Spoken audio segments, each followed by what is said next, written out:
जय मूल निवासी, मैं संकेत और आप देख रहे हैं एमएन टीवी।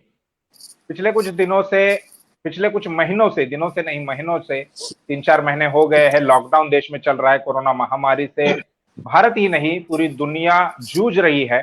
भारत में कोरोना मरीजों का जो आंकड़ा है वो 10 लाख के पार हो गया है।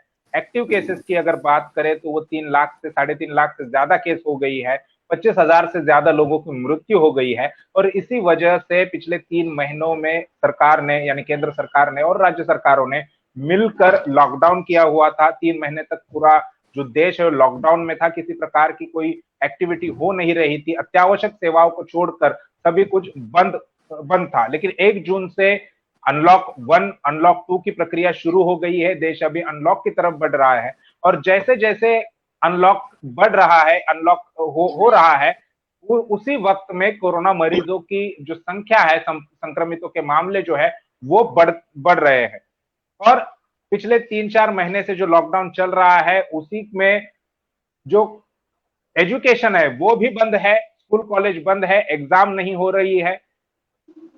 और जो छात्र है, जो विद्यार्थी है, वो अपने अपने घरों में बंद है, जैसे जेल में बंद है, ऐसे इस प्रकार का भी कहा जा सकता है। इसी में यूजीसी जो यूनिवर्सिटी ग्रांट कमीशन है, इन्होंने एक डिसीजन दिया है कुछ दिनों पहले ही। इन्होंने निर्णय लिया कि ग्रेजुएशन की जो एग्जाम है वो होगी, ग्रेजुएशन की जो एग्जाम है वो लेने का उन्होंने निर्णय किया है। और एबीवीपी जो बीजेपी या आरएसएस की एक विंग है, स्टूडेंट विंग है, उन्होंने इस यूजीसी का समर्थन किया है और काफी सारे जो छात्र है वो इसका विरोध कर रहे हैं। ऑनलाइन एजुकेशन, ऑनलाइन एग्जाम जो है वो होनी चाहिए या नहीं, ये एक हमारे सामने सवाल है। वो होगी तो क्या कुछ किया जाना चाहिए प्रशासन की तरफ से। और ऑनलाइन एजुकेशन की जो बात है वो भी एक तरह से हमें दिखाई देता है कि इंफ्रास्ट्रक्चर जो है वो लोगों के पास उतना नहीं है।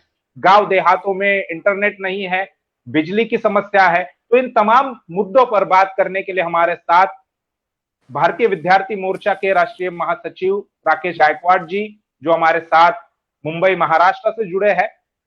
उनके बाद भारतीय विद्यार्थी मोर्चा के राष्ट्रीय प्रभारी प्रेम कुमार गेडाम जी, जो हमारे साथ नई दिल्ली से जुड़े हैं। और प्रोफेसर विंग के, प्रोटॉन विंग के एक प्राध्यापक है, राष्ट्रीय प्रभारी है प्रोटॉन के, जो आरएमबीकेएस की एक विंग है। आरएमबीकेएस के बारे में बता दूं कि राष्ट्रीय मूल निवासी बहुजन कर्मचारी संघ, ये जो ट्रेड यूनियन है उसी के अंतर्गत प्रोटॉन नाम का एक ऑर्गेनाइजेशन है, जिसके राष्ट्रीय प्रभारी प्रोफेसर गोरखनाथ वेताल जी हमारे साथ पुणे महाराष्ट्र से जुड़े हैं। तो इन लोगों से इन तमाम मुद्दों पर हम लोग बात करेंगे। मैं सबसे पहले राकेश गायकवाड़ जी, इनसे जानना चाहूंगा, यूजीसी ने ये ग्रेजुएशन की एग्जाम लेने का निर्णय किया है और आप लोग उसका विरोध कर रहे हैं, क्यों विरोध हो रहा है ये बताइए।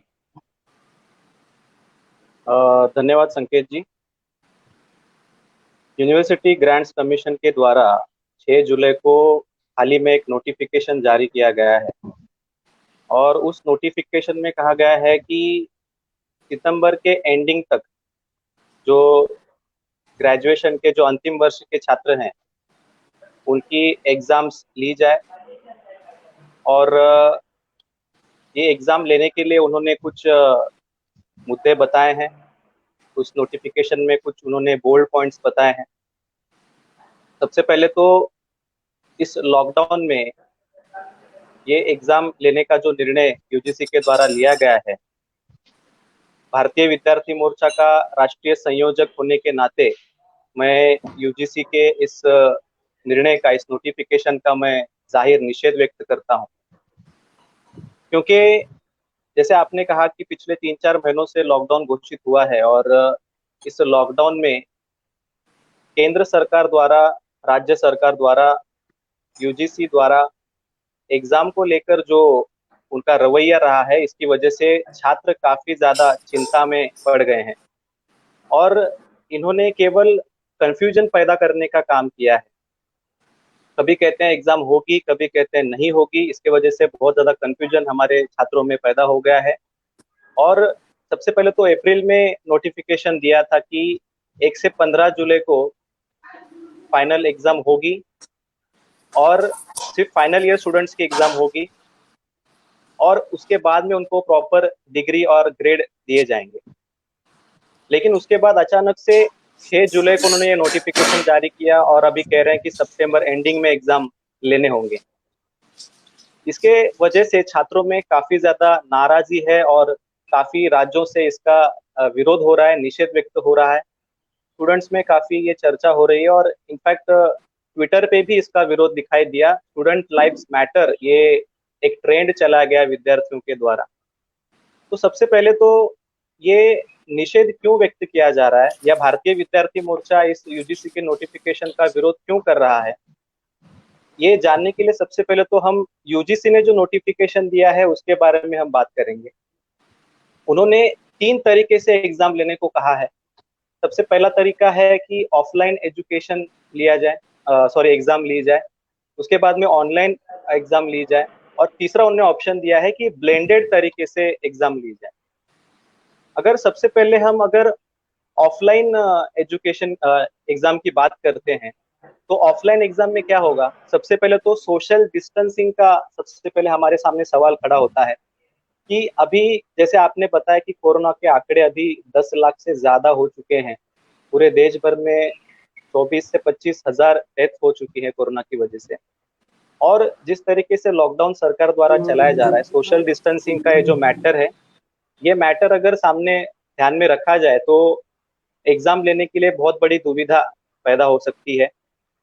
उसके बाद में ज्यादातर छात्र जो हैं वो लॉकडाउन की वजह से अपने अपने गांव पहुंच गए हैं और यूनिवर्सिटी में पढ़ने वाले छात्र जो हैं वो अलग अलग जिलों से, अलग अलग गांव से आते हैं, अलग अलग राज्यों से पढ़ाई करने आते हैं। तो अभी अभी वो अपने गांव पहुंच गए हैं, तो एग्जाम देने के लिए अगर उनको एग्जाम सेंटर्स में पहुंचना हो तो सबसे पहले ट्रैवलिंग की सबसे बड़ी उनको दिक्कत हो सकती है। और लॉकडाउन जो घोषित हुआ है उसमें केवल अपने ही जिला में आप ट्रैवल कर सकते हो। तो अन्य राज्य से अगर हमें किसी दूसरे राज्य में जाना हो तो ट्रैवलिंग की भी समस्या बहुत विद्यार्थियों को हो सकती है। और एक तो छात्रों में कोरोना का डर भी है। जिस तरीके से कोरोना कोविड-19 की जो मरीज जो बढ़ रहे हैं उसकी वजह से छात्रों में काफी ज्यादा संक्रमण का डर है। तो अगर इसमें अगर एग्जाम लेने की वजह से अगर कोरोना किसी को हो जाता है या किसी को संक्रमित हो जाते हैं तो इसमें अगर किसी छात्र की मौत हो जाए तो इसकी जिम्मेदारी कौन लेगा? क्या यूजीसी इसकी जिम्मेदारी लेने को तैयार है? यहाँ पे सबसे पहले सवाल खड़ा होता है। दूसरी बात, अगर वो छात्र पॉजिटिव होकर अगर अपने घर चला गया और अगर उसकी फैमिली को भी अगर कोरोना अगर होता है, अगर फैमिली भी संक्रमित होती है तो इसकी जिम्मेदारी क्या यूजीसी लेगा? और अगर खुद छात्र ही कोविड पॉजिटिव निकला तो क्या उसको एग्जाम में बैठने की मंजूरी यूजीसी द्वारा दी जाएगी?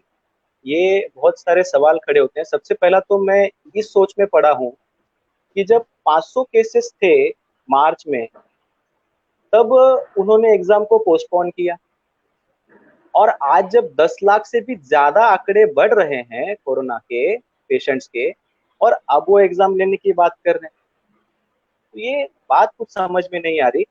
अगर ऑफलाइन एग्जाम लेनी होंगी तो उसमें और एक दिक्कत ये है कि अभी लॉकडाउन की वजह से बहुत सारे छात्रों के माँ बाप की नौकरियां चली गई हैं और नौकरियां जाने की वजह से एक तो ट्रैवलिंग का खर्चा, एग्जाम फीस, ये सारे जो पैसों की दिक्कत है, ये पैसों की दिक्कत से भी छात्रों को गुजरना पड़ सकता है। तो ये सारी प्रॉब्लम्स है ऑफलाइन एग्जाम्स देने के लिए। अगर आप ये मान के चलते हैं कि अगर यूजीसी कहता है कि ऑनलाइन एग्जाम लेने का एक तरीका है, अगर ऑनलाइन भी एग्जाम ले सकते हैं, तो इसमें भी बहुत सारी दिक्कतें छात्रों को झेलनी पड़ सकती हैं। ऑनलाइन एग्जाम लेने के लिए सबसे पहली तो बात यह है कि उनके पास कोई डिवाइस होना चाहिए। डिवाइस या तो वो एक मोबाइल हो सकता है, तो एंड्रॉयड मोबाइल, या फिर एक कंप्यूटर हो सकता है और उसके साथ साथ उसको इंटरनेट भी चाहिए। तो इंटरनेट में उसको अच्छा नेटवर्क चाहिए। अब जो लोग गांव खेड़ों में रहते हैं, जो विद्यार्थी, जो छात्र गांव खेड़ों में रहते हैं, एक तो सबसे पहले उनके पास एंड्रॉयड मोबाइल फोन नहीं या उनके घर में कंप्यूटर नहीं। एंड्रॉयड फोन अगर है भी तो भी उनके गांव में नेटवर्क नहीं है। अब मैं मुंबई जैसे शहर में रहता हूँ, मुंबई शहर में भी अगर यहाँ पे नेटवर्क की दिक्कत झेलनी पड़ती होगी, तो आप सोचिए कि जो लोग जो रूरल एरिया में रहते होंगे उनको कितनी समस्याएं झेलनी पड़ती होगी। तो अगर ये ऑनलाइन एग्जाम लेने का अगर तरीका भी सामने रखा जाए, तो क्या ये मल्टीपल चॉइस क्वेश्चन होगा? अगर आप ऑनलाइन एग्जाम लेने चाहेंगे तो वो तो लिख नहीं पाएंगे ऑनलाइन में, तो टाइप करना पड़ेगा। अगर टाइप करना पड़ेगा तो टाइप राइटिंग आनी चाहिए। उसके बाद में अगर टाइप नहीं करना है तो क्या यूजीसी मल्टीपल चॉइस क्वेश्चन देगा? क्या एक सवाल के 4 जवाब होंगे, उसमें से एक जवाब ढूंढना है, एक जवाब सिलेक्ट करना है? क्या एमसीक्यू टाइप ऐसा होगा? तो ये बहुत सारी बातें हैं। इन इन बातों को, इन रुकावटों को, इन कारणों को ध्यान में रखते हुए अ, ऐसा कहा जा सकता है कि ऑफलाइन और ऑनलाइन एग्जाम इस लॉकडाउन में लेना छात्रों के साथ ये बहुत बड़ी नाइंसाफी हो सकती है। इसीलिए भारतीय विद्यार्थी मोर्चा इस यूजीसी के नोटिफिकेशन का निषेध करता है। नहीं, लेकिन आपने कहा कि एग्जाम नहीं होनी चाहिए, फिर चाहे वो जी ऑनलाइन हो या ऑफलाइन जी हो, तो क्या जी। सभी छात्रों को प्रमोट कर दिया जाए, पास कर दिया जाए? इसके लिए एक तरीका ऐसा भी है कि जो लास्ट सेमेस्टर में, जो अभी थर्ड ईयर स्टूडेंट्स होंगे, जो फाइनल ईयर स्टूडेंट्स होंगे, उनको लास्ट सेमेस्टर में जो उनके मार्क्स मिले होंगे या जो ग्रेड होगा, उसके आधार पर उनको फाइनल में ग्रेड दिया जाए, एक तरीका हो सकता है। और दूसरा तरीका हो सकता है कि अगर सरकार चाहे तो लॉकडाउन खत्म होने तक छात्रों को एक अपॉर्चुनिटी दे सकता है कि लॉकडाउन खत्म होने के बाद वो एग्जाम। जी, लेकिन लॉकडाउन कब खत्म होगा कब नहीं, ये सरकार को भी पता नहीं ये है। तो और किसी को पता हाँ, नहीं। ये पता नहीं है। अनलॉक की, हालांकि अनलॉक की प्रक्रिया सरकार ने शुरू कर दी है, लेकिन अनलॉक में ही 1 जून से लेकर अभी तक के ज्यादा मामले बढ़े हैं। यही जी सवाल लेकर मैं प्रेम कुमार गेडाम जी से जानना चाहूंगा कि एक तरफ एबीवीपी जो है वो इस यूजीसी के निर्णय का स्वागत करता है, और जहां तक आपके विंग की, यानी आपका जो ऑर्गेनाइजेशन है भारतीय विद्यार्थी मोर्चा, वो उसका विरोध कर रहा है। राकेश गायकवाड़ इन्होंने विस्तार से बताया है, लेकिन मैं आपसे जानना चाहूंगा कि क्या ऐसा करना पॉसिबल है, उसमें क्या दिक्कत है, और अगर एग्जाम नहीं होनी चाहिए तो फिर क्या सभी लोगों को पास किया जाए? प्रेम कुमार जी। जी, पहली बात तो भारतीय विद्यार्थी मोर्चा के द्वारा हम लोगों ने ये निर्णय लिया कि एग्जाम नहीं होनी चाहिए और छात्रों को प्रमोट कर देना चाहिए। अब इस संदर्भ में मैं कुछ बातें आपके सामने रखना चाहता हूं। अब एबीवीपी वाले जो है वो यूजीसी का समर्थन कर रहे हैं। यूजीसी जो है ministry of human resource and development जो है मिनिस्ट्री, उसके नियंत्रण में यूजीसी आती है और ये यूजीसी एटोनॉमस है, स्वायत्त है, उसको निर्णय लेने का अधिकार है। लेकिन जो निर्णय उन्होंने लिया यूजीसी ने एग्जामिनेशन लेने का, तो हमारा इतना ही कहना है कि अगर कोरोना है और दुनिया ने अगर इसको महामारी घोषित की, खास करके यूनो ने, और जिस वजह से भारत में आज लॉकडाउन चल रहा है जिसमें सोशल डिस्टेंसिंग को बड़े पैमाने पर ध्यान में लिया जा रहा है, अगर कोरोना को रोकना है तो वो चेन को तोड़ने के लिए लॉकडाउन किया गया है ताकि उसका संक्रमण ज्यादा ना हो। अगर ये तथ्य है तो फिर एग्जामिनेशन लेने का जो निर्णय यूजीसी ने लिया तो वो एक तरीके से वो गलत है, क्योंकि इससे सोशल डिस्टेंसिंग मेंटेन नहीं होगा। अगर एग्जाम होगी तो छात्र सेंटर पर आएंगे, एग्जाम सेंटर पर आएंगे, घर से बाहर आएंगे। क्योंकि उसका उदाहरण है, जब मार्च महीने में जब लॉकडाउन घोषित किया तो लॉकडाउन घोषित करने के बाद में लाखों लोग जो है, मजदूर जो है, वो रोड पर आए। तो जनवरी महीने में जब उन्होंने ये महामारी घोषित की तो भारत के सरकार को जनवरी से ही प्रिकॉशन लेना जरूरी था, पहली बात। तो दूसरी बात, उन्होंने फरवरी में डोनाल्ड ट्रंप को भी लाया तीसरा, मध्य प्रदेश की उन्होंने सरकार में उथल पुथल की। तो ये सारे जो घटनाएं दिख रही है, इन घटनाओं से ये बातें पता चलता है कि उन्होंने बाकायदा कोरोना को फैलने दिया।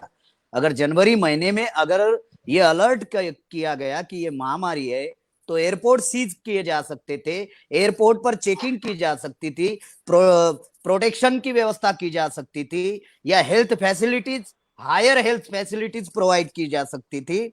लेकिन सरकार ने इस प्रकार का किसी भी प्रकार से कोई व्यवस्था नहीं की और उन्होंने कोरोना को बाकायदा भारत में आने दिया, आमंत्रण देकर उन्होंने बुलाया और फिर अचानक ही उन्होंने लॉकडाउन किया। तो अगर अचानक लॉकडाउन किया, लाखों लोग रोड पर आए, तो इससे सोशल डिस्टेंसिंग का वायलेशन हुआ और कोरोना के पेशेंट ज्यादा से ज्यादा निकले। इस वजह से फिर लॉकडाउन और भारत में बढ़ता गया और भारत में बढ़ता गया। अब ये एग्जामिनेशन को लेकर जो मैटर अभी खड़ा हुआ है छात्रों का, तो निश्चित रूप से एग्जामिनेशन नहीं होना चाहिए, क्योंकि 10 लाख के ऊपर लोगों की मृत्यु हुई। अब एबीवीपी वाले जो है, वो एबीवीपी वाले यूजीसी का समर्थन क्यों कर रहे हैं? अभी एबीवीपी ये बीजेपी की ऑफशूट विंग है, बीजेपी के दिशा निर्देशन में काम करती है, बीजेपी के डायरेक्शन में काम करती है। और जहां जहां बीजेपी की सरकारें नहीं है, वहां वहां के राज्य सरकार ने यह निर्णय लिया कि एग्जाम नहीं होगी। लेकिन बीजेपी कह रही है एग्जाम होनी चाहिए। तो इससे यह बात सिद्ध होती है कि बीजेपी को हमारे छात्रों की जिंदगी की बिल्कुल ही परवाह नहीं है। बीजेपी एबीवीपी को काम पर लगाई है। एबीवीपी वाले ने एक मुद्दा उपस्थित किया है। एबीवीपी वाले लोगों का क्या कहना है कि एग्जाम नहीं होगी तो मेरिट कैसे चेक किया जाएगा? मेरिट तो डेवलप किया जाता है। अगर जिंदगी रही, छात्र सही सलामत रहा, तो वो मेरिट डेवलप किया जा सकता है, मेरिट लाया जा सकता है। लेकिन जिंदगी ही नहीं है, छात्र ही नहीं है, तो मेरिट का क्या मतलब है? तो इससे ये मंशा मुझे बीजेपी और एबीवीपी के लोगों की और यूजीसी की भी ये मंशा दिख रही है कि एग्जाम होगी तो बच्चे बाहर आएंगे तो फिर कोरोना संक्रमण ज्यादा लेकिन बढ़ेगा। प्रेम कुमार जी, इसमें इसमें सवाल इसमें अभी जी जी जी कोरोना संक्रमण ज्यादा बढ़ेगा और जितना ज्यादा बढ़ेगा उतना ज्यादा लॉकडाउन बढ़ाया जाएगा और लॉकडाउन में बीजेपी को षड्यंत्र करने का मौका मिलेगा। जी, लेकिन सवाल अभी भी बरकरार है कि अगर एग्जाम नहीं लेंगे, जैसा आपने कहा कि प्रमोट कर दिया जाए सभी लोगों को, लेकिन ये सभी लोगों को समान तौर पर कैसे ट्रीट किया जा सकता है? किसी को फर्स्ट क्लास में आना है, किसी को डिस्टिंक्शन में आना है, क्योंकि ये जो मार्क्स है ये औरों के लिए महत्वपूर्ण नहीं हो सकते, लेकिन उस पर्टिकुलर वर्क के लिए जिसे जॉब हासिल करनी है या जिसे और अन्य कुछ काम करना है, दूसरे किसी इसमें एडमिशन लेना है, उसके लिए ये मार्क्स जो है वो ज्यादा इंपॉर्टेंट है। इसीलिए उसने साल भर से मेहनत की है, तो उनकी मेहनत पर भी पानी फेर देना जैसा हो जाएगा कि अगर आप सभी को प्रमोट करोगे तो। पहली बात तो मार्च महीने तक हमारे बच्चों की पढ़ाई हो चुकी थी, इस बात को हम लोगों को ध्यान में रखना बहुत जरूरी है। मार्च महीने तक हमारे बच्चों ने पढ़ाई की थी और मार्च के बाद में ही जो है वो एग्जामिनेशन का दौर शुरू होता है। तो ये जो देश के ऊपर जो संकट आया है, ये किसी एक डिपार्टमेंट का या किसी एक व्यक्ति का मामला नहीं है, पूरे देश का मामला है। तो ऐसे परिस्थिति में हम लोगों को इस बात को इस तरीके से नहीं सोचना चाहिए कि कोई बच्चा ज्यादा मार्क्स ले सकता था या वो मेरिट में आता था, या जो एलिजिबल व्यक्ति है या एलिजिबल जो छात्र है उसका नुकसान हो सकता था। हम इस बात को ये नहीं सोच रहे। एग्जामिनेशन ये गुणवत्ता टेस्ट करने का मामला है, ये ज्ञान को टेस्ट करने का मामला है, ये बिल्कुल बात सही है। लेकिन ये संकट जो है ये देश के ऊपर संकट आया है, हमारे जीवन के ऊपर ये संकट आया है, हमारे जिंदगी से जुड़ा हुआ मामला है। तो मुझे ऐसा लगता है ऐसे परिस्थिति में ये निर्णय लेना बहुत ही भयानक हो सकता है एग्जामिनेशन का। तो इस एग्जामिनेशन को इसमें एक रास्ता निकाल सकते हैं। एक तो एग्जामिनेशन जब लॉकडाउन ओपन होगा तब एग्जामिनेशन लिया जाए, ये एक तरीका है। या दूसरा एक तरीका जो है, जो ऑनलाइन एग्जामिनेशन की जो बात चल रही है, तो ऑनलाइन एग्जामिनेशन जो भारत में होते हैं उसको लेकर नतीजे कुछ अच्छे नहीं है। विदेशों में ऑनलाइन एग्जाम होती है, बटन दबाते ही एग्जाम हो गई, तुरंत आखिरी की जो भी बटन है वो दबाए रिजल्ट आ जाता है, जबकि तब रिजल्ट आ जाता है। भारत में ऑनलाइन एग्जाम होती है और 2-3 दिन बाद रिजल्ट आता है, यानी तब तक उस इंस्ट्रूमेंट में या उस टेक्नोलॉजी में छेड़खानी की जा सकती है। तो ये भारत में ऑनलाइन का तरीका सही नहीं है।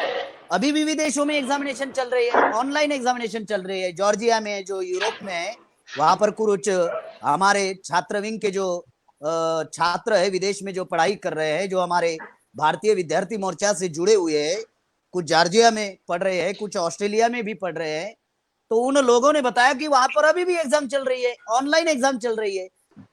तो यही सवाल जो प्रेम कुमार गेडाम जी ने खड़े किए कि सबको प्रमोट कर देना चाहिए, और यूजीसी जो एग्जाम लेने की बात कर रहा है, फिर चाहे वो ऑनलाइन हो या ऑफलाइन हो, क्या यूनिवर्सिटियां इतना, उनके पास इतना इंफ्रास्ट्रक्चर है, मैन पावर से लेकर पेपर सेट करने तक की जो तमाम बातें हैं, क्या यूजीसी एग्जाम ले सकता है? दोनों ऑनलाइन एग्जाम, ऑफलाइन एग्जाम, दोनों तरह के अगर एग्जाम की बात करें तो क्या यूजीसी के पास इतना इंफ्रास्ट्रक्चर है कि वो एग्जाम ले सकता है? और गेडाम जी ने जो सवाल खड़ा किया कि सभी लोगों को प्रमोट कर देना चाहिए, ये कितना सही है? ये दोनों बातें लेकर, ये दोनों सवाल मैं प्रोफेसर वेताल जी से पूछूंगा और उनसे जानना चाहूंगा कि प्रैक्टिकली इसका क्या सॉल्यूशन है। देखिए, अगर लॉकडाउन की जो सिचुएशन है, जो कोरोना का संक्रमण बढ़ता हुआ दिखाई दे रहा है, उसको ध्यान में रखा जाए। दूसरी बात है, एग्जाम कंडक्ट करने के लिए जो समय का मामला है उसको अगर देखा जाए, इंफ्रास्ट्रक्चर जो है उस बात को अगर समझा जाए, तो ये एग्जाम लेने का जो निर्णय है वो सारी ग्राउंड पोजीशन को देखते हुए लिया है, ऐसा नहीं माना जा सकता। और इन सारी बातों को ध्यान में रखते हुए ये कहा जा सकता है कि एग्जाम नहीं ली जा सकती है, और ऐसा करना सरासर गलत भी होगा, ये अन्यायकारक भी होगा, और ये विद्यार्थियों के ऊपर मजबूरन थोपने का मामला होगा। इस बात को स्वीकार नहीं किया जा सकता है। इस बात को हमको समझना चाहिए, ये विद्यार्थियों के ऊपर और पेरेंट्स के ऊपर ये थोपा जा सकता है। इन 3 अंगों से अगर हम देखते हैं, तो पहली तो ये बात है कि यूजीसी जो है ये एक निर्देश देने वाली संस्था है, एक नियामक संस्था है। इसके पास अपने से इस एग्जाम को कंडक्ट करने के लिए कोई मशीनरी, कोई जो मैन पावर चाहिए वो नहीं है। यूजीसी को अगर इस परीक्षा को, एग्जाम को कंडक्ट करने के निर्देश देने हैं, तो जिनके पास ये मशीनरी है, जिनके पास ये मैन पावर है, उनसे सलाह मशवरा करना चाहिए। ये मशीनरी यूनिवर्सिटी के पास है और स्टेट गवर्नमेंट के पास है, वो स्टेट गवर्नमेंट के नियंत्रण में है, तो इसको स्टेट गवर्नमेंट को पहले विश्वास में लेना चाहिए। अभी हम क्या देखते हैं, जैसे कि प्रेम कुमार जी ने कहा कि स्टेट गवर्नमेंट जो है, जो बीजेपी छोड़ के बाकी की जहां पर शासन है, उन्होंने तो पहले ही इस परीक्षा को नहीं लेने का निर्णय पहले ही घोषित कर रखा है।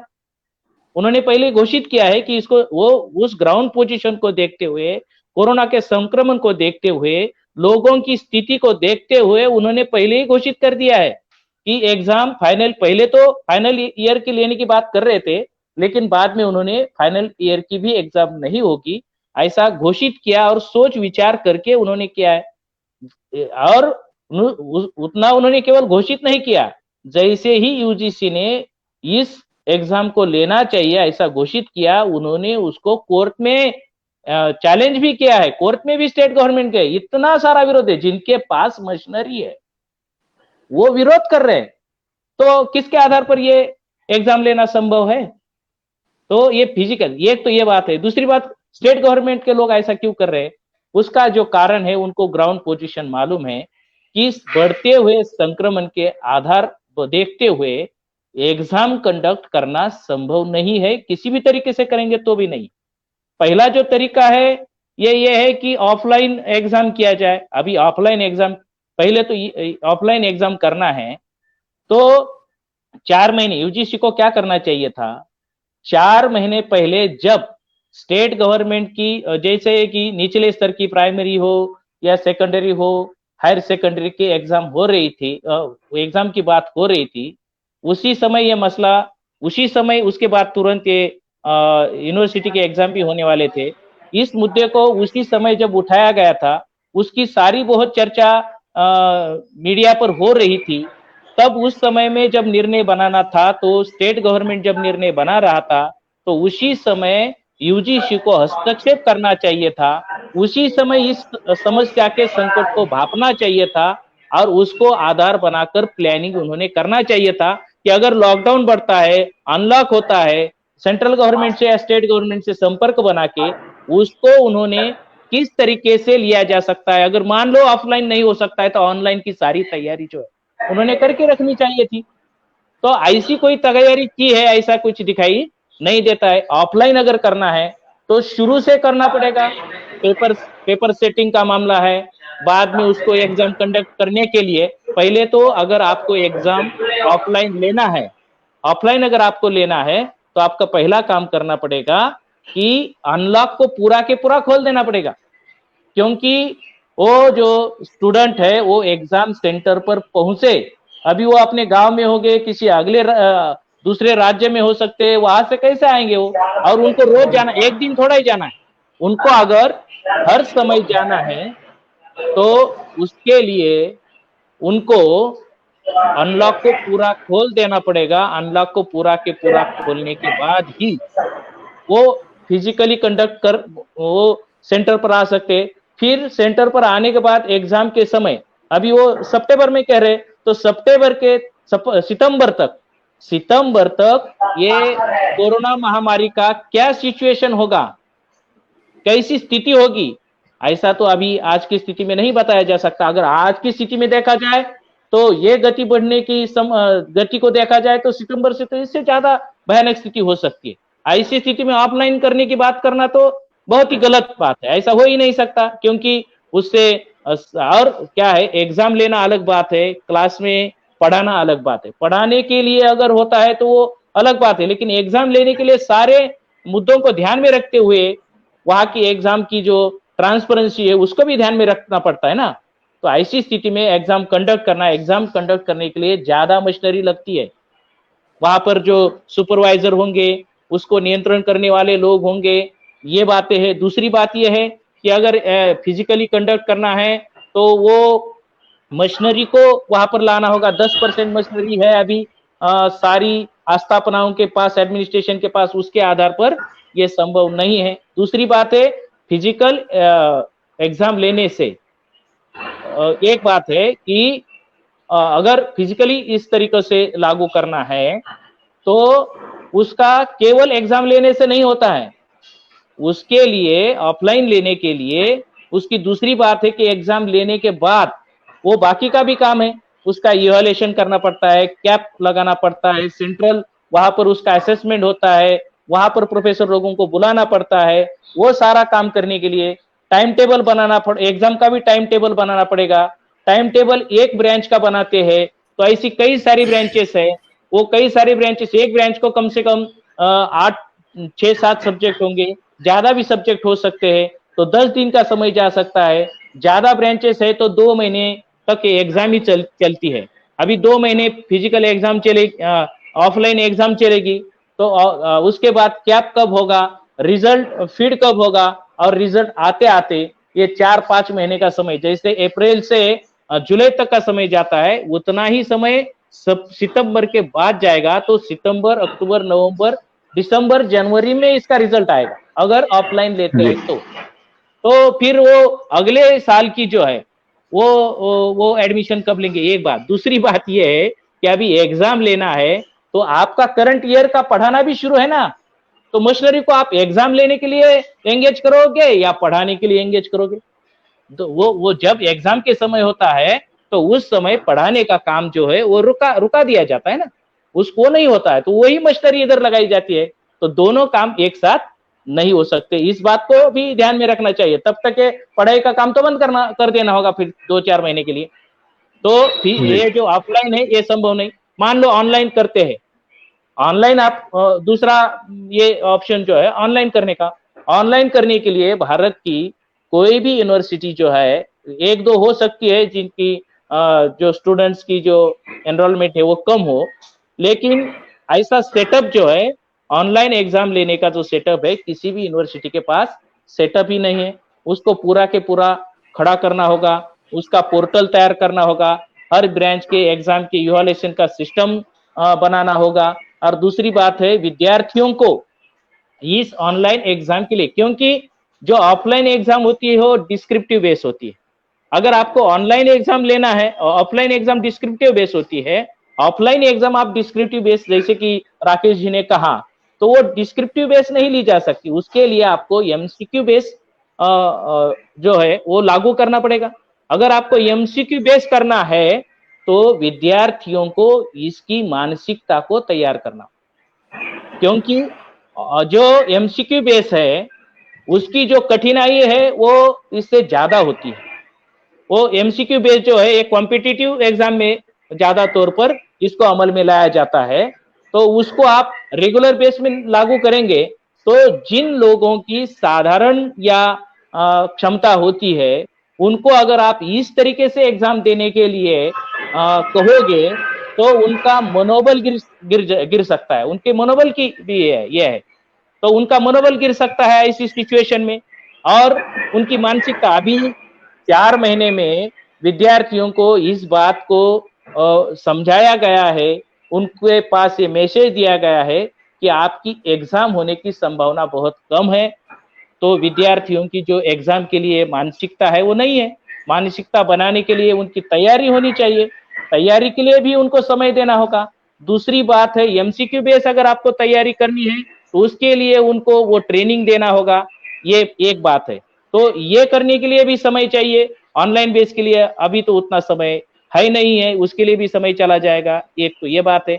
दूसरी बात ये भी है कि इस एमसीक्यू बेस में अगर आप एग्जाम कंडक्ट करते हो तो एमसीक्यू बेस पे जब उसकी कठिनाई का भी समस्या है, उसका विद्यार्थियों को ट्रेनिंग देने की भी जरूरत है। इसकी ट्रेनिंग भी उनको देनी पड़ेगी, क्योंकि बहुत सारे विद्यार्थी होते हैं, कई सारे विद्यार्थी ऐसे होते हैं, ऐसे कोर्सेस में होते हैं जिनका कंप्यूटर के साथ कोई संबंध होता नहीं।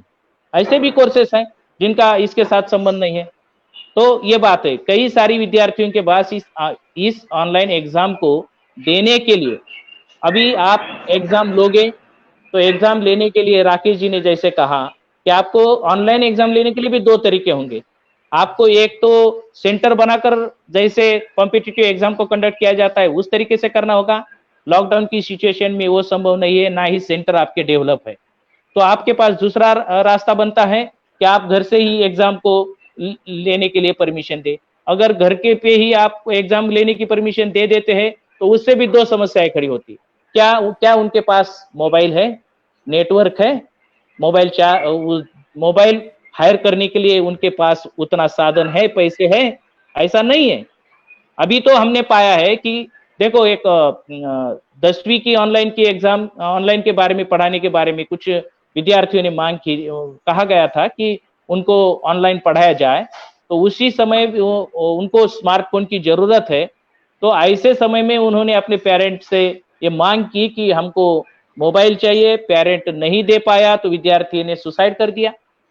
अभी किसी की एग्जाम होती है, जिसके पास पैसा है वो एग्जाम देने के लिए जाएगा, अपने घर पर एग्जाम देगा।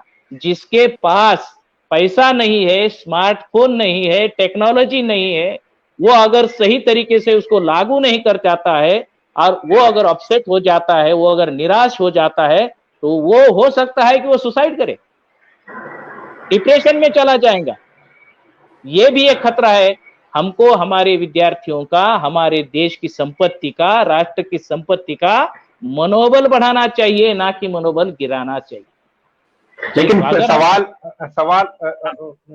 विताल जी, सवाल ये भी है, जैसे गिडाम सर ने कहा कि सभी को प्रमोट कर देना चाहिए, ऑनलाइन एग्जाम नहीं हो सकती, ऑफलाइन एग्जाम नहीं हो सकती, क्या सभी को प्रमोट कर देना यही हाँ, एक रास्ता है? नहीं, ये कितना नहीं, सही? हाँ नहीं, ये बात आपकी सही है कि ये गुणवत्ता का मामला है। तो देखो, एग्जाम किस लिए कंडक्ट की जाती है? एग्जाम कंडक्ट करने का उद्देश्य जो होता है वो होता है कि विश्वविद्यार्थी ने अपने कोर्स के दरमियान जो शिक्षा उसको दी गई है उसको उसने अध्ययन किया है, हासिल किया है, इसका टेस्ट करना एक उद्देश्य होता है। ज्ञान को टेस्ट करने का मामला है। दूसरी बात है, ये एग्जाम का सर्टिफिकेट क्यों दिया जाता है? तो उसको क्वालिफाइंग तरीके पर घोषित किया जाता है कि ये विद्यार्थी ये जो ज्ञान है उसको हासिल किया है, उसके लिए वो क्वालिफाई है। तो ये क्वालिफाइंग है। डिग्री जो दी जाती है ये एक क्वालिफिकेशन है, क्वालिफिकेशन के लिए दी जाती है। तो वो क्वालिफाई होता है। विद्यार्थी को क्वालिफाई करने के लिए और भी कई पर्याय जो है उसको अमल में लाया जा सकता है। जैसे कि उसने 2 साल, 30 साल की अगर डिग्री है तो 2 साल में उसका जो परफॉर्मेंस है क्या रहा, उसके आधार पर, एवरेज के आधार पर अगर वो उसी तरीके से प्रयास करता है तो जाहिर है कि अंतिम साल में भी उसको उसी तरीके से अंक आएंगे, तो एवरेज के आधार पर भी उसको दिया जा सकता है, उसको क्वालिफाई घोषित किया जा सकता है। इससे और 2 सवाल खड़े होते हैं कि जो पहले 2 वर्ष का तो इवैल्यूएशन हमारे पास है उसका, या इस साल का भी उन प्रोफेसरों के पास उसने साल में क्या परफॉर्मेंस किया है, कितना उसने हासिल करने के लिए प्रयास किया है, इसके आधार पर भी अनुमान किया जा सकता है। वो निचले स्तर पर केवल उसके निरीक्षण के आधार पर ही उसको इवैल्यूएशन किया जाता है, उसका मूल्यांकन किया जाता है। तो वो प्रोफेसर के टच में रहता है, वो प्रोफेसर के साथ में रहता है, उसने साल में कितने ट्यूटोरियल किए हैं, कितने प्रैक्टिकल किए हैं, उसने कितने लेक्चर अटेंड किए हैं, ये सारी बातें अगर उसने सही तरीके से की है तो कहा जा सकता है कि उस विद्यार्थी का परफॉर्मेंस अच्छा ही है। इसके आधार पर भी उसका मूल्यांकन किया जा सकता है। मानो इसमें भारत में दूसरी एक भेदभाव की भी समस्या है, ऐसे साथ में हो सकता है, तो इसको लागू करने के लिए अंतिम नहीं माना जा सकता, लेकिन जो एक्चुअल बात है वो उसके पिछले साल के 2 साल के होंगे या 3 साल के होंगे या ज्यादा साल के भी, 1 साल का होता है, उसके परफॉर्मेंस के आधार पर उसको, एवरेज के आधार पर उसको डिग्री को अवार्ड कर देना चाहिए। एक बात, जिस विद्यार्थियों का अगर पिछले साल का कोई बैकलॉग है तो उसको भी प्रोविजनल, क्योंकि इस साल में उसको भी ये अपॉर्चुनिटी थी कि वो उस एग्जाम को दे दे और अपने बैकलॉग को वो क्लियर कर सकता था और अपनी डिग्री को भी हासिल कर सकता था। तो उसी विद्यार्थी को भी प्रोविजनल डिग्री को अवार्ड, जिसका बैकलॉग है उसको प्रोविजनल डिग्री अवार्ड करो। और जो ज्यादा अंक लाने की अपेक्षा से एग्जाम को फेस करने वाले थे, जो विद्यार्थी अपना क्लास को बढ़ाना चाहते थे, इस दिशा से जिन विद्यार्थियों ने अभ्यास किया होगा उस विद्यार्थियों के लिए भी क्लास इंप्रूवमेंट की व्यवस्था की जा सकती है। वो सिलेक्टिव स्टूडेंट होंगे, उनके लिए अगर ये क्वालिफाइंग एग्जाम है तो इसका उद्देश्य क्या है? आपको एक तो अगले हायर एजुकेशन के लिए एग्जाम में आपको हायर एडमिशन के लिए आपको उसका क्वालिफाई माना जाए, या सर्विस को, सेवा अगर आपको चाहिए, किसी को कोई सेवा ज्वाइन करनी है तो आपको वहां पर एडमिशन लेना है, ये दो वहां पर आपको ज्वाइन करना है, सर्विस को ज्वाइन करना है। तो गवर्नमेंट एक सर्कुलर निकाल सकती है, नोटिफिकेशन भी निकाल सकती है कि ऐसे जो विद्यार्थी है जो साधारण एवरेज के हैं उनको एवरेज के आधार पर ही माना जाए। और दूसरी बात है, आपने क्वालिफाई किया, इस केवल क्वालिफिकेशन के आधार पर आपको लाभ नहीं दिया जाता है, ना एडमिशन का लाभ दिया जाता है ना सर्विस का लाभ दिया जाता है। आपको जब लाभ लेना है, फायदा लेना है, तो आपको या तो इंटरव्यू देना पड़ता है, इंटरव्यू के समय या वहां पर आपकी एक टेस्ट भी होती है, कॉम्पिटिटिव एग्जाम भी होती है। अगर आपने सही तरीके से हासिल किया है तो आप उस कॉम्पिटिटिव एग्जाम में भी क्वालिफाई हो सकते हैं, उसके आधार पर आपको जॉब मिलेगी, या तो इंटरव्यू के आधार पर भी आपको जॉब दी जा सकती है। तो आपके इस क्वालिफिकेशन को वहां पर भी टेस्ट किया जाता है। दूसरी बात है, जहां पर हायर एजुकेशन में एडमिशन होता है तो वहां पर भी उसको टेस्ट किया जाता है, एंट्रेंस एग्जाम लिया जाता है, उसके आधार पर आपका एडमिशन होता है। तो आपको क्वालिफाई है या नहीं उस समय भी टेस्ट किया जाता है। तो इसके ऊपर केवल आपका कोई रहता नहीं है। इसलिए जो एवरेज के हैं उनको डिग्री दी जाए, अवार्ड की जाए। जो बैकलॉग वाले हैं उनको प्रोविजनल दी जाए, उनको समय दिया जाए कि आपको इस समय के अंदर आपका बैकलॉग जो है क्लियर करना है, बाद में आप लॉकडाउन खुलते ही उसको क्लियर कर सकते हो। और वो उनकी संख्या जो है वो कम भी रह सकती है। और जिनको अपने क्लास को इंप्रूवमेंट किए, कई विद्यार्थी ऐसे होते हैं कि उनको किसी हायर एजुकेशन के लिए या किसी सर्विस के लिए भी उनको हायर जो क्लास है वो होना मांगता है, डिस्टिंक्शन लगता है, फर्स्ट क्लास लगता है। तो उनको अपना क्लास इंप्रूव करने की एग्जाम की प्रोविजन की जाए, 2 महीने में 4 महीने में बाद में उनका एग्जाम लिया जाए और इसी आधार पर उनको उस एग्जाम के लिए कैपेबल भी माना जाए, एलिजिबल भी माना जाए। ऐसा अगर होता है तो एग्जाम लेने की कोई जरूरत है नहीं ना, आप इसी आधार पर उसको क्वालिफाई कर सकते हैं और संकट में किसी को डालने की कोई जरूरत नहीं होगी, ये मसला हल हो सकता है। ये ऐसा निर्णय लेने की, इसके आधार पर किसी के ऊपर अन्याय भी होने की, जो गुणवत्ता का मामला है तो किसी को ज्यादा एडवांटेज भी नहीं दिया जा रहा है ना, किसी को एडवांटेज नहीं दिया जा रहा है। इसके आधार पर क्वालिफाई करने के लिए आपको ये करना पड़ेगा, इस आधार पर जिसको लगता है कि मुझे क्वालिफाई और ज्यादा अंक लाना है उसको इसकी सहूलत जो है वो दी जाए 2-4 महीने के बाद, और वो उन विद्यार्थियों की संख्या कम होगी जिसको अपने अपेक्षा के साथ यानी उनकी अलग से एग्जाम हो सकती है जो कम संख्या में है, जिनको डिस्टिंक्शन लाना है, फर्स्ट क्लास में आना है। उन विद्यार्थियों की संख्या कम हो सकती है तो उनकी फिजिकल एग्जाम हो सकती है, अगर ऐसा किया जाए। और ये तुरंत करने की भी जरूरत नहीं है ना, क्योंकि उसके लिए समय भी चला जाने वाला है। हाँ, बात भी किया जाए। जी, इस तरीके से जहां तक ऑनलाइन एजुकेशन की बात है, ऑनलाइन एग्जाम अगर कंडक्ट नहीं हो रही है या आप लोग उसको सही नहीं मान रहे हैं, तो ऑनलाइन एजुकेशन का जो चलन है, मैं राकेश गायकवाड़ जी से जानना चाहूंगा कि ऑनलाइन एजुकेशन सभी इंफ्रास्ट्रक्चर और सभी बातों को देखते हुए कितना सही है, कितना कारगर है। राकेश जी, शायद राकेश जी को हमारी आवाज, हाँ जी राकेश जी आवाज। ऑनलाइन एजुकेशन की जो बात है शुरुआती दौर में, जी बोलिए। जी, क्या आवाज सुनाई दे रही है सर? हेलो। हाँ सुना जी राकेश जी बोलिए। संकेत जी, आपका नेटवर्क शायद प्रॉब्लमेटिक लग रहा है। हेलो। नेटवर्क की समस्या है। मैं प्रेम कुमार गेडाम जी से यही सवाल पूछना चाहूंगा, क्योंकि वे एक ही ऑर्गेनाइजेशन के हैं, तो प्रेम कुमार गेडाम जी इसका जवाब दे सकते हैं कि ऑनलाइन एजुकेशन की जब बात है तब क्या ये सही है या इसमें स्कूल कॉलेज खोल देने चाहिए? ऑनलाइन एजुकेशन को लेकर मैं इतना ही कहना चाहता हूँ कि ये एक पर्याय हो सकता है, लेकिन ये एक माध्यम हो सकता है ऑनलाइन एजुकेशन, लेकिन ये कोई ये नहीं है, पर्याय नहीं है कि ऑनलाइन एजुकेशन से ही बच्चों का सिलेबस पूरा किया जाए या उनकी पढ़ाई पूरी की जाए।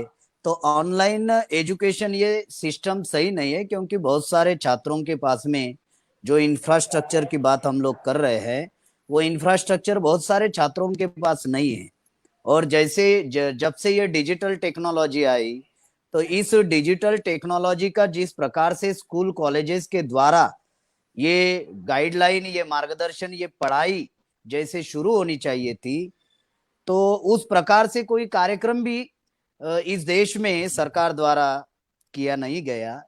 इस वजह से अगर किसी के पास डिवाइस है तो नेटवर्क की प्रॉब्लम होगी, डिवाइस है, नेटवर्क भी है तो जानकारी का अभाव होगा, इंफॉर्मेशन का अभाव होगा। तो ऐसी बहुत सारी चीजें हैं।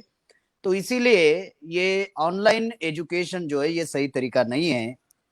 अगर बच्चों में मेरिट डेवलप करना है, उसमें उसको डेवलप करना है, उसका ग्रास्पिंग पावर बढ़ाना है या उसको ज्ञानी बनाना है, तो स्कूल और कॉलेजेस जो है वो खोलने ही पड़ेंगे किसी भी परिस्थिति में। लेकिन फिलहाल जो कोरोना वायरस का जो कहर चल रहा है और जो लॉकडाउन चल रहा है, तो इसमें हम लोग रिस्क नहीं ले सकते। अगर इस लॉकडाउन में अगर सरकार स्कूल और कॉलेज अगर खोलना चाहती है, तो फिर उस प्रकार से सरकार को प्रिकॉशन लेने होंगे। प्रिकॉशन में सबसे इंपॉर्टेंट प्रिकॉशन ये है कि हायर हेल्थ फैसिलिटीज जो है वो स्कूल कॉलेजेस में प्रोवाइड करनी होगी। दूसरा, बच्चों का हेल्थ इंश्योरेंस जो है वो निकालना होगा।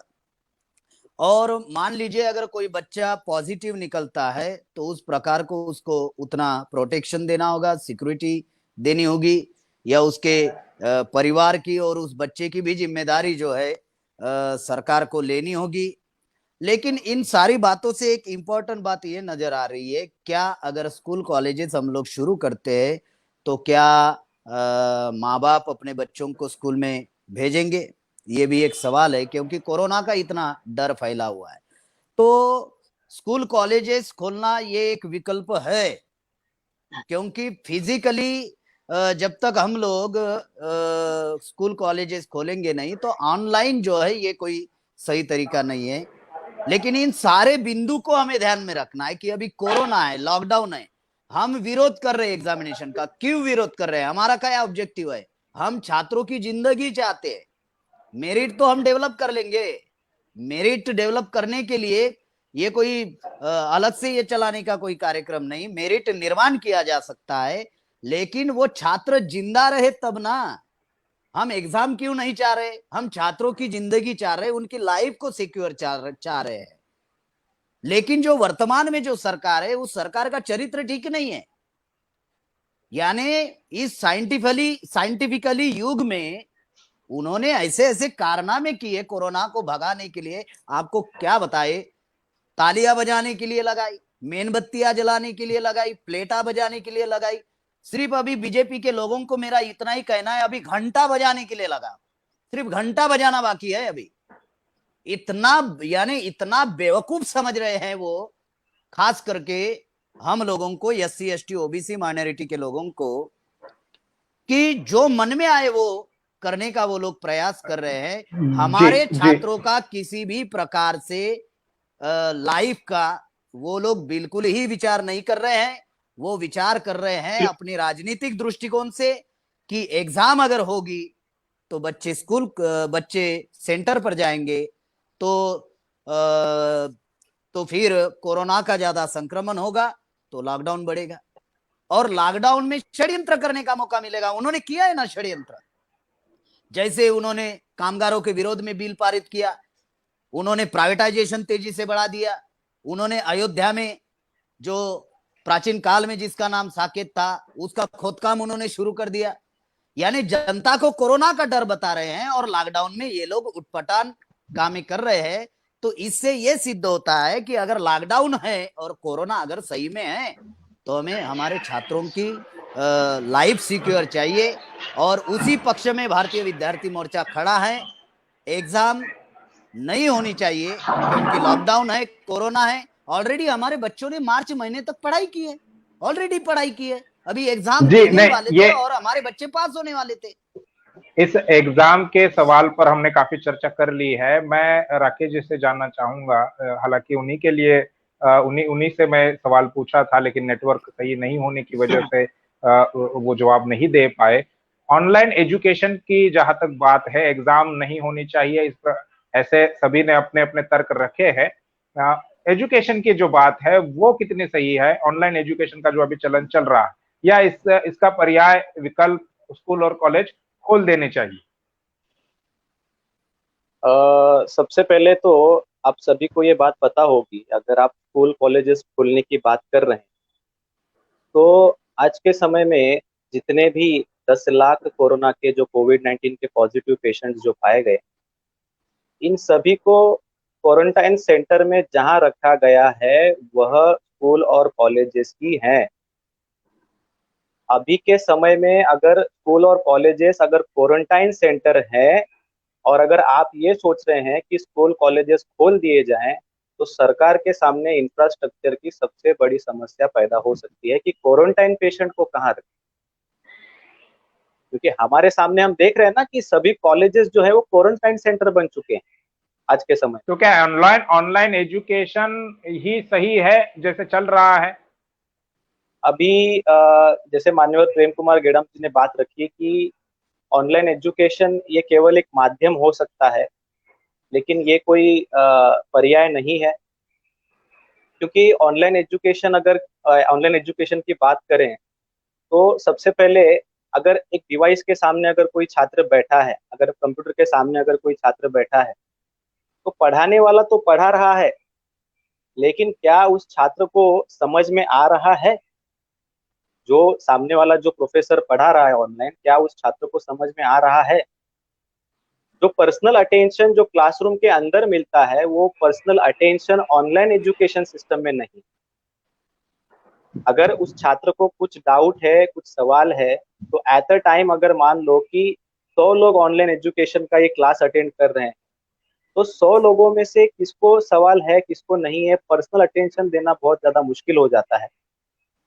तो जिस तरीके से मुझे लगता है कि ऑनलाइन एजुकेशन सिस्टम जो है ये केवल एक माध्यम हो सकता है, और जो स्कॉलर छात्र हैं जिनको ऑलरेडी सब कुछ पता है, उनको थोड़ा सा एक एनहांसमेंट की जरूरत है, उनके लिए ऑनलाइन एजुकेशन सिस्टम सही हो सकता है। लेकिन जो यानी ये सप्लीमेंट्री है? सप्लीमेंट्री है, यस यस, ये सप्लीमेंट्री हो सकता है, लेकिन जिनका ग्रास्पिंग पावर कम है, जिनको पर्सनल अटेंशन की जरूरत पड़ती है, उन छात्रों के लिए ऑनलाइन एजुकेशन सिस्टम सही नहीं होगा। और इंडिया की बात करें तो इंडिया में जो इंफ्रास्ट्रक्चर है, जैसे कि मोबाइल की बात करें, एंड्रॉयड मोबाइल फोन हो या कंप्यूटर हो या फिर इंटरनेट की सुविधा हो, या फिर माँ बाप को एप्लीकेशन चलाने की जानकारी हो, ये सारी बातें जो है ये ऑनलाइन एजुकेशन सिस्टम के लिए काफी हानिकारक साबित हो सकती है, ऐसा मुझे लगता है। जी ऑनलाइन एजुकेशन और स्कूल कॉलेज यानी ऑफलाइन एजुकेशन जैसे स्कूल और कॉलेज खोलकर जो किया जाता है, दो एक बड़ी दिक्कत या समस्या वाले एक पेच फंस गया है। प्रोफेसर विताल जी इस पर क्या कहेंगे, इनसे मैं जानना चाहूंगा क्या ऑनलाइन एजुकेशन सही है जो ऐसे अभी चल रहा है? क्योंकि वैक्सीन बनने तक अगर हम राह देखें तो वैक्सीन कब बनेगी इसके बारे में कोई जानकारी नहीं है, लॉकडाउन कब हटेगा इसके बारे में हमारे पास कोई जानकारी नहीं। तो ऐसे माहौल में क्या ऑनलाइन एजुकेशन ही सही है जैसे चल रहा है, या फिर स्कूल और कॉलेज पूरे प्रिकॉशंस के साथ में, जैसा प्रेम कुमार जी ने भी कुछ कहा कि प्रिकॉशन हायर जो मेडिकल फैसिलिटीज है वो प्रोवाइड करके हायर प्रिकॉशन लेकर वो स्कूल कॉलेज खोले जा सकते हैं? विताल सर। देखिए, ये जो ऑनलाइन एजुकेशन है जी, ये ऑनलाइन एजुकेशन जो है ये सप्लीमेंट्री है, ये मुख्य धारा का एजुकेशन का सिस्टम नहीं है। जी, मुख्य धारा का जो सिस्टम एजुकेशन में जो एक जैविक प्रक्रिया है, इसको हमको समझना चाहिए। तो जब दो जो मनुष्य है या विद्यार्थी और शिक्षक, इनका इंटरेक्शन होता है, उसके आधार पर ये भावनिक भी है, सोशल भावनिक आधार पर भी इसको समझना चाहिए। ये एक मानसिक और बौद्धिक क्रिया है। एजुकेशन जो है ये मानसिक, बौद्धिक और जैविक क्रिया है। इसके लिए मन का अटेंशन होना, बुद्धि का एकाग्रता का होना, यह बहुत जरूरी है। और दूसरी बात है, किसी कॉन्सेप्ट को क्लियर होने के लिए एक आपसी कम्युनिकेशन बहुत जरूरी है। पढ़ाने वाले में और पढ़ने वाले में, सीखने वाले में ये कम्युनिकेशन होना जरूरी है। ये टू वे कम्युनिकेशन होता है, नॉट एक तरफ से नहीं हो सकता है। तो ऑनलाइन एजुकेशन से अगर आपको देना है तो आप पढ़ा सकते पढ़ाने के लिए आप यूज कर सकते हैं मानो, लेकिन उससे पढ़ा ही जाता है, सीखने को मिलता है, ऐसा नहीं माना जाता। अध्यापन करना, अध्ययन करना, पढ़ाना और सीखना ये दो अलग बातें हैं। सीखने के लिए वो कंसेप्ट का क्लियर होना, अटेंशन होना और बुद्धि का वो लगना, बुद्धि एकाग्र होना बहुत जरूरी है। और ये बात जो है ये ऑनलाइन एजुकेशन में होती है, ऐसा नहीं। एक तो ये बात। दूसरी बात यह है कि वैज्ञानिक दृष्टि से अगर देखा जाए तो जब आप पढ़ाएंगे तो स्कूल के समय में आप देखेंगे स्कूल को जब पढ़ाया जाता है तो 4 घंटे का 5 घंटे का समय एक दिन का स्कूल के लिए होता है। तो मान लो आप उतना नहीं 3 घंटे तो पढ़ाएंगे। अगर लड़का विद्यार्थी 3 घंटे तक इस डिवाइस के सामने रहेगा तो उसके बौद्धिक और शारीरिक स्थिति पर क्या परिणाम हो। पहली तो ये पाया गया है कि जो विद्यार्थी जो शुरू के दौर में या 14 साल के पहले के जो विद्यार्थी है, शिशु वर्ग के जो विद्यार्थी है, वो अगर इसके सामने दीर्घ समय तक बैठते हैं तो उनकी आंखें खराब हो जाती। आंखें, अभी एक बार आंखें खराब होगी तो वो सीखने पर भी क्या कर पाएगा, ये बात है। दूसरी बात और गंभीर है, जो विद्यार्थी इस तरीके से डिवाइस के साथ पढ़ते हैं, मोबाइल की जो रेज होती है उससे उनके ब्रेन में हेमरेज होने का या ब्रेन जो है वो डिफेम होने का भी खतरा होता है। उसकी पेशी जो अंदर की पेशी है वो मृत होने का भी खतरा होता है। कई सारे विद्यार्थियों के साथ ऐसा हुआ है।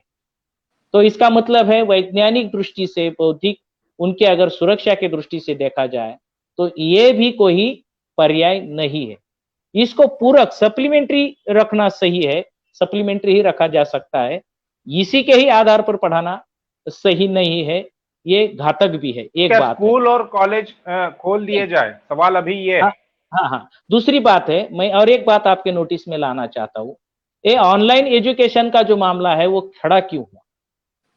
देखिए, लॉकडाउन का पीरियड था तो उस समय छुट्टी का, स्कूल के छुट्टी का समय था, लगभग पढ़ाया जा चुका था, खाली एग्जाम बाकी थी तो वो सबको प्रमोट, जो आरटीए के अंतर्गत तो सबको प्रमोट करना ही था, प्रमोट भी कर दिया गया था। खाली 9वीं कक्षा का सवाल था तो उसको प्रमोट कर दिया गया, 9वीं और 11वीं को। रही बात जो है छुट्टी का समय होने के बाद ये स्कूल खोलने की जरूरत थी। तो अभी स्कूल खोलने के लिए जो प्राइवेट स्कूल बनाए दिए गए हैं, वो प्राइवेट स्कूल अगर लॉकडाउन के पीरियड में बंद ही रहेंगे, लॉकडाउन के कारण, कोविड के कारण अगर बंद रहेंगे, तो वो स्कूल में पढ़ने वाले जो विद्यार्थी है वो अब स्कूल में नहीं जा रहे हैं तो जाहिर है कि वो फीस नहीं देंगे। अगर वो फीस नहीं देंगे तो जिन लोगों ने ये प्राइवेटाइजेशन के तहत एजुकेशन को बिजनेस बना दिया है उन लोगों को पैसा कैसे मिलेगा। क्योंकि अगर हम पूरे भारत में अगर देखते हैं तो सरकारी स्कूलों की तुलना में सरकार के द्वारा किसी विद्यार्थी को पढ़ाने के लिए एक साल के लिए जितना खर्चा आता है, मानो 10,000 15,000 खर्चा सरकार को आता है अगर वो गवर्नमेंट स्कूल में किसी लड़के को, विद्यार्थी को पढ़ाते हैं, तो उसी लड़के को प्राइवेट स्कूल में अगर एडमिशन लिया जाता है तो प्राइवेट स्कूल उसकी फी लाख रुपए भी लेता है, 5 गुना ज्यादा फी लेता है, 5 गुना ज्यादा। और उसी स्कूल में, प्राइवेट स्कूल में पढ़ने वाले जो पढ़ाने वाले जो शिक्षक है उनको दी जाने वाली, कर्मचारियों को दी जाने वाली सैलरी जो है, जो गवर्नमेंट अपने स्कूल में पढ़ाने वाले टीचर्स और कर्मचारियों को जितनी सैलरी देता है उनसे आधी या 1/4 भी सैलरी नहीं दी जाती।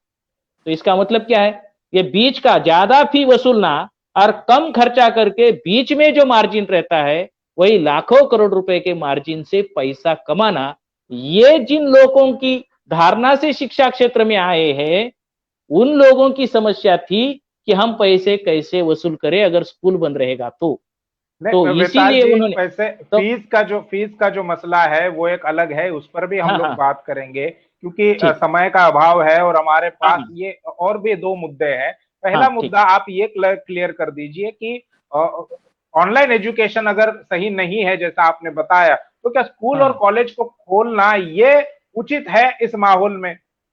नहीं, ऑनलाइन एजुकेशन जो है वो हासिल करने के लिए, मान लो आप ऑनलाइन एजुकेशन चालू भी रखते हैं, उसके दो परिणाम है ना।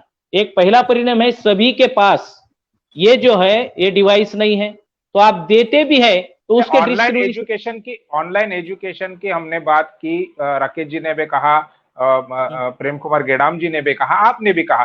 सवाल यह है कि क्या ऑनलाइन एजुकेशन अगर सही नहीं है तो क्या स्कूल और कॉलेज को खोल दिया जाए, ये मुख्य सवाल है। हाँ, अभी स्कूल, ये एक बात तो ये है कि ऐसा नहीं है कि स्कूल और कॉलेज को बिल्कुल खोला नहीं जा सकता।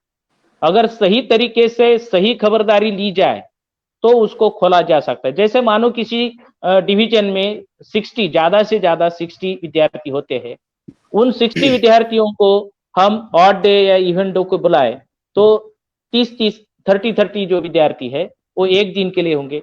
उसको भी शिफ्ट किया जा सकता है, सुबह का शिफ्ट किया जा सकता है, दोपहर का शिफ्ट किया जा सकता है। तो एक क्लास में 15 स्टूडेंट जो है एक क्लास में 15 स्टूडेंट आएंगे। अगर 15 स्टूडेंट आते हैं तो सोशल डिस्टेंसिंग का, फिजिकल डिस्टेंसिंग का पालन करते हुए वो स्कूल में जो दूरी है जो बाहर रखी जा सकती है वो दूरी जो है वो रखकर उनको स्कूल में फिजिकल तौर पर पढ़ाया जा सकता है। उसके लिए लेकिन क्या है, उसके लिए जो खतरा पेरेंट्स के मन में है कि हमारे स्टूडेंट को अगर ये हो जाता है, कोरोना हो जाता है, तो ये मानना भी केवल स्कूल में आने से ही उनको कोविड हो जाएगा, ऐसा नहीं। अभी अनलॉक बहुत ज्यादा पैमाने पर अनलॉक को भी कर दिया गया है। सोशल में उसके वो जो विद्यार्थी है उसके पिताजी है, माताजी है, उसके घर वाले है, वो बाजार में जाते हैं, घूमते हैं, वहीं से भी उनको, अभी हम ये अगर तर्क लगा रहे हैं एक विद्यार्थी से दूसरे विद्यार्थी को कोरोना संक्रमण हो जाएगा तो पहले विद्यार्थी को जो संक्रमण है वो स्कूल में नहीं, वो तो समाज में होगा ना, अपने पेरेंट्स से ही होगा ना। तो पेरेंट्स से किसी को भी हो सकता है, अपने पेरेंट्स से, अपने घर से अगर किसी को हो जाता है तो ये होने वाला है अगर ये स्थिति बनी रहेगी तो ऐसे समय में केवल एक होगा कि संक्रमण ना बढ़े। स्कूल में केवल संक्रमण बढ़ने का, कोरोना होने का नहीं, संक्रमण बढ़ने का खतरा है। संक्रमण बढ़ने के खतरे को कंट्रोल करने के लिए जो एहतियात बरतनी चाहिए वो बरती जा सकती है। उसके लिए क्या करना चाहिए? सोशल डिस्टेंसिंग का पालन करो, सैनिटाइजेशन का पालन करो, ये किया जाए। और दूसरी बात है ये, इसके लिए अभी जो है कई सारे राज्यों ने तो स्कूल खोलने के लिए 1 जुलाई से ही कहा था, लेकिन उसके लिए जो बजट चाहिए, उसके लिए जो सिक्योरिटी चाहिए, उसके लिए जो इक्विपमेंट चाहिए वो मुहैया नहीं कर दिए, स्कूल कैसे खोले जा सकते? तो उसके लिए सारा प्रोविजन सेंट्रल गवर्नमेंट ने, स्टेट गवर्नमेंट ने करना चाहिए। सैनिटाइजेशन की व्यवस्था करनी चाहिए, मास्क शील्ड की व्यवस्था, मास्क जो शील्ड है, फेस शील्ड है वो दिए जा सकते हैं विद्यार्थियों को, ये किया जा सकता है। उनका सैनिटाइजेशन का ग्लोव्स दिए जा सकते हैं, सैनिटाइजेशन की व्यवस्था की जा सकती है। इतना सारा प्रिकॉशन जो हॉस्पिटल में लिया जा सकता है उतना प्रिकॉशन तो स्कूल में भी लिया जा सकता है। इतना लेने की जरूरत नहीं है, संक्रमण ना बढ़े इतना ही लिया तो बहुत हो गया। इतना प्रिकॉशन लेने के बाद और कुछ जो इंस्ट्रक्शन है वो दिए जा सकते हैं। और जरूरी नहीं कि पहली क्लास से शुरू किया जाए, आप जिन बच्चों में, जिन विद्यार्थियों में समझ ज्यादा है वहां से पहले महाविद्यालय को शुरू कर दिए, फिर जूनियर को शुरू कर दीजिए, फिर 7वीं 8वीं कक्षा जिनमें समझ है उनको शुरू कर दीजिए 8-10 दिन का समय लेकर। और जब इसको हम नियंत्रित कर सकते हैं, उसमें क्या कठिनाई आती है उसको आप दूर कीजिए, बाद में जिनके ऊपर ज्यादा संक्रमण आता है उसको कीजिए। दूसरी बात यह है कि हो सकता है विद्यार्थियों को संक्रमण हो जाए तो उनकी जान खतरे में। जान खतरे में होने के 2 कारण है ना, एक तो उनकी इम्यूनिटी पावर हो सकती है, दूसरा बात है कि उनको बचाने का, उनको कोविड से बाहर निकालने के लिए जो व्यवस्था चाहिए वो नहीं है, ये हो सकता है। तो पहले सरकार को ये करना चाहिए कि भारत के सभी बच्चों को अच्छा खाना मिले, इसके लिए उनको अच्छा खाना मुहैया करने की जो मिड डे मील है इससे दिया जा सकता है। और भी तरीके हैं जो स्कूल में भी अच्छा खाना पैकेट के साथ उसको डायरेक्ट पैकिंग उसके हाथ में जाए, इस तरीके से भी दिया जा सकता है। उसको प्रोटीन के आधार पर, इम्यूनिटी बूस्टर करने के आधार पर उसकी इम्यूनिटी बूस्टर किया जाए उसको, तो कोरोना होने के बाद भी वो उसको कुछ होगा नहीं। दूसरी बात, अगर 1-2 को कभी हो भी जाता है तो पेरेंट के मन में क्या आशंका है कि हमारे स्टूडेंट को ये हो जाता है, हमारे बच्चे को ये हो जाता है तो उसकी जीवित का क्या? तो उसकी जीवित के लिए उसके खर्चे का समय है, खर्चे की बात है केवल, उसका खर्चा करने के लिए उसके पास अभी प्राइवेट हॉस्पिटल में जाए तो लाखों रुपए लग जाते हैं। तो सरकार को सभी बच्चों का, और जो लोग इस राष्ट्र कार्य के लिए सारा योगदान दे रहे, टीचर है, शिक्षाकर्मी है, उन सारे लोगों का इंश्योरेंस करवा देना चाहिए और इंश्योरेंस के साथ उनको ये सिक्योरिटी देनी चाहिए। अगर ऐसा सारा सिस्टम बना के आप काम करते हैं तो स्कूल खोले जा सकते हैं। राष्ट्र की संपत्ति को महासत्ता बनाने के लिए जो उनको सुविधा चाहे वो दी जा सकती है, सुविधा के साथ, जी सिक्योरिटी के साथ वो किया जा सकता है।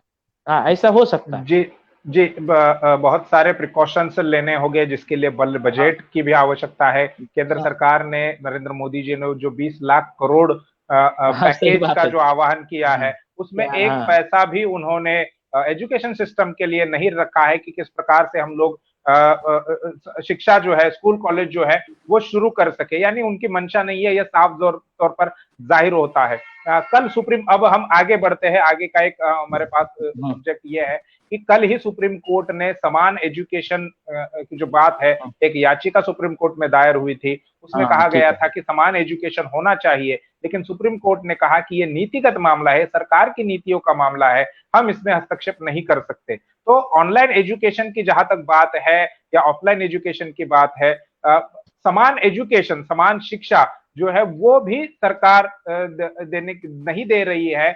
आपने फीस का जिसमें जिक्र किया है, फीस उसमें बहुत ज्यादा मायने रखती है। तो यह समान एजुकेशन जो संविधान के आर्टिकल 21 में लिखा है कि 14 वर्ष के आयु के सभी बच्चों को कंपलसरी और जो है समान शिक्षा मिलनी चाहिए, फ्री एंड जो है वो शिक्षा मिलनी चाहिए। ये सुप्रीम कोर्ट का जो रवैया है वो किस प्रकार से देखते हैं आप, खासकर भारतीय विद्यार्थी मोर्चा के जो जिम्मेदार है, प्रभारी है प्रेम कुमार गेडाम जी, इनसे मैं जानना चाहूंगा। पहली बात तो एक समान शिक्षा प्रणाली भारत में लागू होनी चाहिए, और ये एक समान शिक्षा प्रणाली जो है ये सिर्फ प्राथमिक शिक्षा के बारे में मैं नहीं बोल रहा हूँ, तो हायर एंड प्रोफेशनल एजुकेशन को लेकर ये एक समान शिक्षा प्रणाली होनी चाहिए जो विदेशों में है। विदेशों का जो आंकड़ा हमारे पास है और वहां पे जो पढ़ाई का जो सिस्टम है, तो ऑलरेडी वहां पर एक समान शिक्षा प्रणाली है। एक समान शिक्षा प्रणाली का क्या अर्थ है कि अमीर का भी बेटा वही स्कूल में पढ़े और गरीब का भी बेटा वही स्कूल में पढ़े। अब भारत में जो शिक्षा प्रणाली चल रही है, तो गरीब का बेटा जिला परिषद के सरकारी स्कूल में पढ़ता है और अमीर का बेटा जो है तो बड़ी बड़ी जो इंस्टीट्यूट है वहां पर पढ़ाई करता है। तो ये एक समान शिक्षा प्रणाली ना होने की वजह से आज ये सारी समस्याएं निर्माण हुई है। और इसके लिए कांग्रेस ने ये कार्यक्रम लाया 1990 में, प्राइवेटाइजेशन, जिसके द्वारा जो एवरी एजुकेशनल इंस्टीट्यूट है उनका प्राइवेटाइजेशन हुआ। इस वजह से प्राइवेट स्कूल और कॉलेजेस निर्माण किए गए ताकि सरकारी स्कूलों को और सरकारी इंस्टीट्यूट को, एजुकेशनल इंस्टीट्यूट को बंद किया जाए। तो जब प्राइवेटाइजेशन लाया तो प्राइवेटाइजेशन की वजह से एक समान शिक्षा प्रणाली उन्होंने, ये कार्यक्रम उन्होंने वहीं पर डैमेज कर दिया। तो भारत में चाहे प्राइवेट हो या चाहे गवर्नमेंट हो, जो भी हो, एक समान शिक्षा प्रणाली होना बहुत जरूरी है। इस समर्थन में भारतीय विद्यार्थी मोर्चा पिछले 10 सालों से हम लोग इस अभियान पर काम भी कर रहे हैं और आने वाले दिनों में एक बहुत बड़ा अभियान भी हम लोग चलाने वाले। अभी रहा सवाल सुप्रीम कोर्ट का। अभी सुप्रीम कोर्ट जो है वो कोई सुप्रीम नहीं है, पार्लियामेंट सुप्रीम है। पार्लियामेंट ये निर्णय ले सकती है कि एक समान शिक्षा प्रणाली लागू होगा या नहीं होगा। ये सुप्रीम कोर्ट नहीं बताएगा कि क्या लागू होगा नहीं होगा। सुप्रीम कोर्ट का काम है सिर्फ न्याय देना, निर्णय लेना नहीं है। निर्णय लेने का काम पार्लियामेंट का है। और पार्लियामेंट में जो हमारे प्रतिनिधि जो बैठे हुए हैं, खास करके एससी एसटी के जो प्रतिनिधि है बैठे हुए, वो प्रतिनिधि जो है एक समान शिक्षा प्रणाली की बात करनी चाहिए। ओबीसी के जो प्रतिनिधि है, माइनॉरिटी के जो प्रतिनिधि है, वो एक समान शिक्षा प्रणाली की बात करनी चाहिए, लेकिन वो एक समान शिक्षा प्रणाली की बात नहीं कर रहे हैं। क्यों नहीं कर रहे? क्योंकि वो पार्टी और हाई कमांड के गुलाम है। वो प्रतिनिधि हमारे समाज के नहीं है, वो दिखने में हमारे समाज के है, लेकिन वो पार्टी और हाई कमांड के गुलाम है। और वो गुलाम होने की वजह से पार्टी और हाई कमांड जो उनको कहता है वो उतना ही बोलते हैं। मैं तो इस वीडियो के माध्यम से ये बताना चाहता हूं कि इससे हिजड़े अच्छे हैं कि कम से कम ट्रेनों में बजाकर, ताली बजाकर 10 रुपया मांगते, ये उस लायक भी नहीं है। तो ये एक समान शिक्षा प्रणाली का मामला ये सुप्रीम कोर्ट से जुड़ा हुआ मामला नहीं है, ये पार्लियामेंट से जुड़ा हुआ मामला है। और ये पार्लियामेंट में हमारे जो प्रतिनिधि है वो प्रतिनिधि इस मुद्दे को सुलझा सकते हैं। आज अर्जुन सेन गुप्ता ने एक रिपोर्ट पब्लिश किया कि 83 करोड़ लोगों की दिन की इनकम 6 से 20 रुपया है, तो वो प्राइवेट स्कूल में अच्छे इंस्टीट्यूट में कहां से एडमिशन लेगा? वो हायर एंड प्रोफेशनल एजुकेशन कहां से लेगा? यानी हमारे देश में हो क्या रहा है कि कोई बच्चा जो है अंबानी के घर में पैदा हो रहा है, कोई झोपड़ी में पैदा हो रहा है, उसकी दोनों की लेवल, दोनों की आईक्यू, दोनों का लाइफस्टाइल लाने में हम लोग लाने में सोच नहीं रहे हैं। लेकिन लोग ऐसे कहते हैं कि ये आरक्षण ये होना चाहिए, आरक्षण वो होना चाहिए। अबे पहले ये सारी व्यवस्था तो पहले बराबर बनाइए। एक समान शिक्षा प्रणाली होगा तो क्या होगा? अंबानी का पोता भी वही स्कूल में पढ़ेगा और झोपड़ी का बच्चा भी वही स्कूल में पढ़ेगा। फिर देखते हैं ना मेरिट किसके अंदर है, फिर चेक होगा ना मेरिट, फिर होगी ना टेस्ट। तो ये मामला जो है, ये एक समान शिक्षा प्रणाली का जो मामला है, ये प्रतिनिधित्व से जुड़ा हुआ है, ये भी लोकतांत्रिक व्यवस्था से जुड़ा हुआ है। ये बहुत गंभीर मुद्दा है, क्योंकि 17 नवंबर 2017 का एक दैनिक जागरण का पेपर, वहां पर मैंने एक न्यूज पढ़ी कि किसी भी देश को अगर बर्बाद करना है तो उस देश के ऊपर अणुबम या शस्त्र चलाने की जरूरत नहीं है। वो पेपर में आर्टिकल आया कि किसी भी देश को बर्बाद करना है तो उस देश के ऊपर अणुबम या शस्त्र चलाने की जरूरत नहीं है। उस देश की शिक्षा प्रणाली खत्म कर दो, वो देश ऑटोमेटिक खत्म हो जाएगा। उस देश की शिक्षा प्रणाली खत्म कर दो, वो देश ऑटोमेटिक खत्म हो जाएगा। 50 के पहले हमारे SC ST OBC माइनॉरिटी के लोगों को एक तो शिक्षा का अधिकार नहीं था, ये 50 में संविधान लागू हुआ, उस वजह से हम लोगों को शिक्षा मिली। आर्टिकल 21 में संविधान निर्माताओं ने ऑलरेडी लिखा हुआ है एक समान शिक्षा प्रणाली के बारे में। वो उस वक्त की रिक्वायरमेंट थी, वो उस वक्त की रिक्वायरमेंट थी। ये 1950 का मामला है, ये 60 तक रिक्वायरमेंट थी, 70 तक रिक्वायरमेंट थी। अभी 2020 चल रहा है और अभी अगर हम लोग अगर क्लास 1 से 8वीं तक यानी जो एग्जामिनेशन को लेकर निर्णय लिया, ये भी एक समान शिक्षा प्रणाली के जो पार्ट है उनमें से ही एक पार्ट है। तो कहने का मतलब अभी जरूरत क्या है? अभी 1 से 7वीं तक की जरूरत नहीं है, अभी 1 से 8वीं तक की जरूरत नहीं है। अभी हायर एंड प्रोफेशनल एजुकेशन एक समान होना चाहिए। लेकिन भारत में रेशियल डिस्क्रिमिनेशन का व्यवहार होता है, भारत में कास्टिज्म का व्यवहार होता है। इसलिए तो हमारे बच्चे जो सेंट्रल यूनिवर्सिटियों में पढ़ाई कर रहे हैं या स्टेट यूनिवर्सिटी में पढ़ाई कर रहे हैं, आज उनको सुसाइड करना पड़ रहा है।